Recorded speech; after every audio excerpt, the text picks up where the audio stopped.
ഈ നഗരം നമുക്കൊക്കെ പരിചയമുള്ള,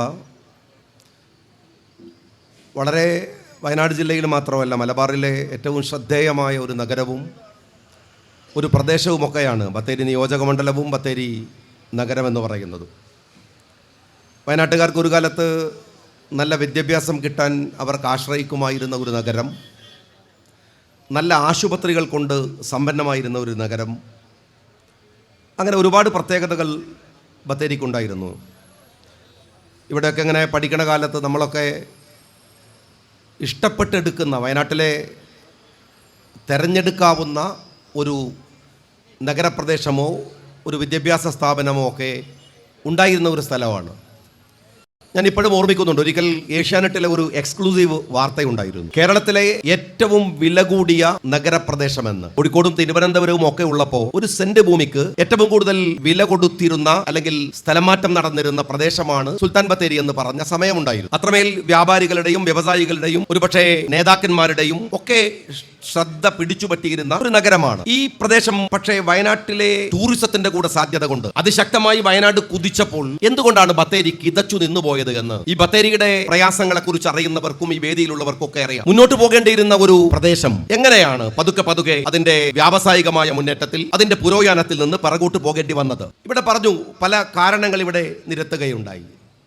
അത് സുപ്രധാനമായിട്ടുള്ള പ്രശ്നം ഈ നഗരം ഒറ്റപ്പെട്ടു പോയി എന്നുള്ളതാണ്. മറ്റ് സംസ്ഥാനങ്ങൾ, 2 സംസ്ഥാനങ്ങളുമായി ബന്ധപ്പെടാവുന്ന ഒരു പ്രദേശമാണ് ഇവിടെ. അതിൽ ഏറ്റവും പ്രധാനമാണ് മൈസൂർ ബാംഗ്ലൂർ റോഡ് എന്ന് പറയുന്നത്. ആശയങ്ങൾ ഒരുപാട് വന്നിരുന്നു എലിവേറ്റർ റോഡുകളെ കുറിച്ച്. അന്താരാഷ്ട്ര തലത്തിൽ വലിയ മൃഗസാന്ദ്രതയുള്ള പ്രദേശങ്ങളിലൂടെ മനുഷ്യർ കടന്നു പോകുന്ന എലിവേറ്റർ റോഡുകൾ, ദൂരമൊന്നുമില്ല ബത്തേരിയിൽ നിന്ന് അല്ലെങ്കിൽ ഈ മുത്തങ്ങ ഫോറസ്റ്റിനെ മറികടന്ന് ഈ അതിർത്തി കടക്കാൻ. ആ പ്രദേശങ്ങളിൽ എലിവേറ്റർ റോഡുകൾ വരെ പറഞ്ഞിരുന്നതാണ്. പക്ഷെ അതങ്ങ് നിശ്ചലമായി. പിന്നെ ആശ്രയിക്കാവുന്നത് നമുക്കൊരു ട്രെയിൻ എന്ന നമ്മുടെ സ്വപ്നമാണ്, ചിരകാല സ്വപ്നമാണ് വയനാട്ടുകാരൻ. അതും പലപ്പോഴായി ഇപ്പോൾ തുടങ്ങും. സാധ്യതകൾ പലതും വന്നു. ഈ അഹമ്മദ് സാഹിബ് കേന്ദ്രമന്ത്രിയായിരിക്കുമ്പോൾ കേന്ദ്രത്തിന്റെ അംഗീകാരം വന്നു. ഉമ്മൻചാണ്ടി സാർ മുഖ്യമന്ത്രി ആയിരിക്കുന്ന സമയത്ത് കേരളത്തിന്റെ അംഗീകാരം ഉണ്ടായി. ഡീറ്റെയിൽ പ്രോജക്ട് റിപ്പോർട്ട് ഉണ്ടാക്കാൻ 8 കോടി രൂപ ബജറ്റിൽ അനുവദിച്ചു.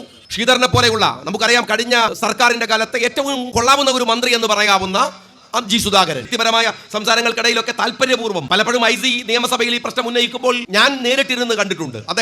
അദ്ദേഹത്തോടുള്ള പേഴ്സണൽ സംസാരങ്ങൾ വലിയ താല്പര്യപൂർവ്വം ഇടപെട്ടിരുന്ന ഒരു മന്ത്രിയായി. നമ്മൾ ഇടതുപക്ഷത്തിന്റെ ആയതുകൊണ്ട് തള്ളി പറയേണ്ട കാര്യം ഉണ്ടായിരുന്നു. പക്ഷെ മുന്നോട്ട് പോകുന്നത് അട്ടിമറിക്കപ്പെട്ടത് എങ്ങനെയാണ്? തലശ്ശേരിയിൽ നിന്ന് നേരത്തെ തന്നെ ട്രെയിൻ ഫെസിലിറ്റി ഉള്ള ഒരു പ്രദേശമാണ് തലശ്ശേരി. എന്നിട്ടും തലശ്ശേരി മൈസൂർ എന്ന് റോഡ് അല്ലെങ്കിൽ ഒരു ട്രെയിൻ മാർഗം എന്ന് പറയുന്ന ആശയം കടന്നു വന്നതെന്നല്ല, കുത്തിക്കയറ്റിയത്. അതിലേക്ക് കേരളത്തിന്റെ മുഖ്യമന്ത്രിയുടെ പ്രത്യേക ശ്രദ്ധയും പതിഞ്ഞു. തലശ്ശേരിയിൽ നിന്ന് മൈസൂരിലേക്ക് ഒരു റെയിൽവേ പാത ഉണ്ടാകുന്നത് ഒരു തെറ്റൊന്നല്ല, അത് നല്ലത് തന്നെയാണ്. പക്ഷെ നിലവിൽ പ്രോജക്റ്റ് ഉള്ള DPRന് വേണ്ടി ബജറ്റിൽ പണം കണ്ടെത്തുക, സെൻട്രൽ ഗവൺമെന്റിന്റെയും സ്റ്റേറ്റ് ഗവൺമെന്റിന്റെയും അംഗീകാരം ഉണ്ടായിരുന്ന വയനാട് പദ്ധതി എങ്ങനെയാണ് അട്ടിമറിക്കപ്പെട്ടത്? CPM-ൽ ഒരു കണ്ണൂർ ലോബി ഉണ്ടാവാം, അത് CPM-ന്റെ കാര്യമാണ്. കേരളത്തിന്റെ ഭരണത്തിലും ഉണ്ടാവേണ്ടത് കണ്ണൂർ ലോബിയാണോ? ആ ലോബിയുടെ പേരിലാണോ വയനാട്ടുകാർക്ക് അവകാശപ്പെടുന്ന, ഒറ്റപ്പെട്ടു പോകുന്ന ഒരു ജില്ലയെ രക്ഷപ്പെടുത്തിയെടുക്കേണ്ടുന്ന ഒരു മാർഗത്തെ ഇല്ലാതെയാക്കേണ്ടത്?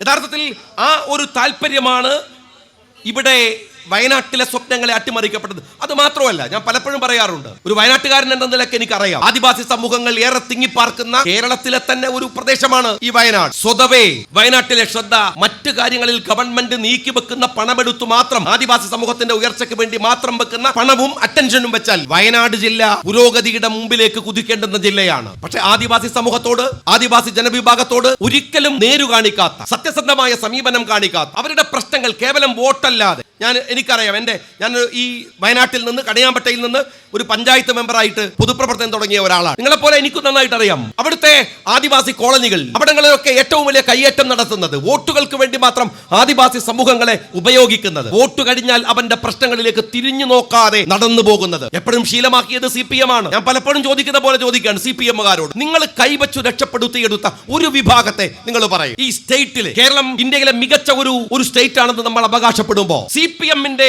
ആശീർവാദത്തോടെയോ CPM-ന്റെ ശ്രദ്ധയോ കൊണ്ടോ രക്ഷപ്പെട്ട ഒരു സമുദായമുണ്ടോ? ഏതെങ്കിലും ഒരു വിഭാഗം? ഇവിടുത്തെ മുസ്ലിം കമ്മ്യൂണിറ്റിയുടെ വളർച്ച, അവർ പുരോഗതിയിലേക്ക് കടന്നു വന്നത് ഇന്ത്യയിലെ മറ്റിതര സ്റ്റേറ്റുകളിൽ നിന്ന് വ്യത്യസ്തമാം വണ്ണം അവർ ജീവിക്കുന്നത് നിങ്ങളുടെ മിടുക്കുകൊണ്ടെന്ന് ആരും പറയില്ലല്ലോ. കാരണം നിങ്ങൾ 35 കൊല്ലം ഭരിച്ച ബംഗാളിൽ ഇല്ലാത്തത് കേരളത്തിൽ ഉണ്ടായത് അവർക്ക് അങ്ങനെ ഒരു സംഘടിത ബോധം ഉണ്ടായിരുന്നത് കൊണ്ടാണ്. അബ്ദുൽ ഖാദർ മൗലവി മുതൽ KM സീതി സാഹിബ് മുതൽ ആരംഭിച്ചിട്ടുള്ള ഒരു രാഷ്ട്രീയവും സാമൂഹികവുമായ ഒരു അതിജീവനമുണ്ട്. എല്ലാവർക്കും പങ്കാളിത്തമുണ്ട്. മതസംഘടനകൾക്ക്, സാമൂഹ്യ പ്രവർത്തകർക്ക്, ആ കൂട്ടത്തിൽ മുസ്ലിം ലീഗിനുമുണ്ട്. ഞങ്ങളാണ് ഞങ്ങൾക്ക് അവകാശത്തോടെ പറയാം. ഈ നാട്ടിലെ ക്രിസ്തീയ സമൂഹം നേരത്തെ തന്നെ പുരോഗതി കൈവരിച്ച പ്രബുദ്ധമായ ഒരു സമൂഹമാണ്. ഈ നാട്ടിലെ ഈഴവ സമൂഹം രക്ഷപ്പെട്ടത് എങ്ങനെയാണ്? മഹാനായ ശ്രീനാരായണ ഗുരുദേവന്റെ പോരാട്ട ഫലം. SNDP വഹിച്ച ഉത്തരവാദിത്തം നിസ്തുല്യമാണ്. ഈ നാട്ടിലെ നായർ സമൂഹം രക്ഷപ്പെട്ടു വന്നത് മന്നത്ത് പത്മനാഭന്റെ പോരാട്ടത്തിന്റെ ഫലമായിട്ടാണ്. ആർക്കും നിഷേധിക്കാനാവില്ല. എല്ലാ സമുദായങ്ങളും വളർന്നു വരുന്നതിൽ അവരുടെ പങ്കുണ്ട്. ഞാൻ CPM-നോട് ചോദിക്കുന്നത്, നിങ്ങളുടെ പങ്കാളിത്തം കൊണ്ട് ഒരു പാർട്ടി എന്ന നിലക്ക് വോട്ട് ബാങ്കായി ഈ രാജ്യത്തെ ജനങ്ങളെ ഉപയോഗിച്ചതിന്റെ ഫലമായി നിങ്ങൾ രക്ഷപ്പെടുത്തിയെടുത്ത ഒരു സമൂഹം ഈ ആദിവാസി സമൂഹമെങ്കിലും ഉണ്ടോ? ബത്തേരയിൽ നിരവധി കച്ചവടമുണ്ട്, കച്ചവട സ്ഥാപനങ്ങളുണ്ട്, വയനാട്ടിലുണ്ട്, കേരളത്തിന്റെ ഗ്രാമപ്രദേശങ്ങളിലുണ്ട്. വിശിഷ്യ ആദിവാസി സമൂഹം മുന്നിൽ നിൽക്കുന്ന വയനാട്ടിലുണ്ട്. ഏതെങ്കിലും ഒരു ആദിവാസി സമൂഹം ഇവിടുത്തെ ബിസിനസ് രംഗത്ത് എമർജ് ചെയ്തു വന്നു എന്ന് നിങ്ങൾ കണ്ടിട്ടുണ്ടോ? വയനാട്ടിലെ വിദ്യാഭ്യാസ പ്രവർത്തനങ്ങളും വിദ്യാഭ്യാസ സംരംഭകരുണ്ട്, വിദ്യാഭ്യാസ രംഗത്ത് മികച്ചു നിൽക്കുന്നവരുണ്ട്. ഇവിടെ ഈ ആദിവാസി സമൂഹങ്ങളിൽ നിന്ന് ഈ വിദ്യാഭ്യാസ സംരംഭകരായി, ബിസിനസ്സുകാരായി, നല്ല തൊഴിലിടങ്ങളിൽ ജോലി ചെയ്യുന്നവരായി, മികച്ച ജീവിത സംവിധാനം പുലർത്തുന്നവരായി ഏത് വിഭാഗമാണുള്ളത്? ഈ നാട്ടിലെ പണിയർ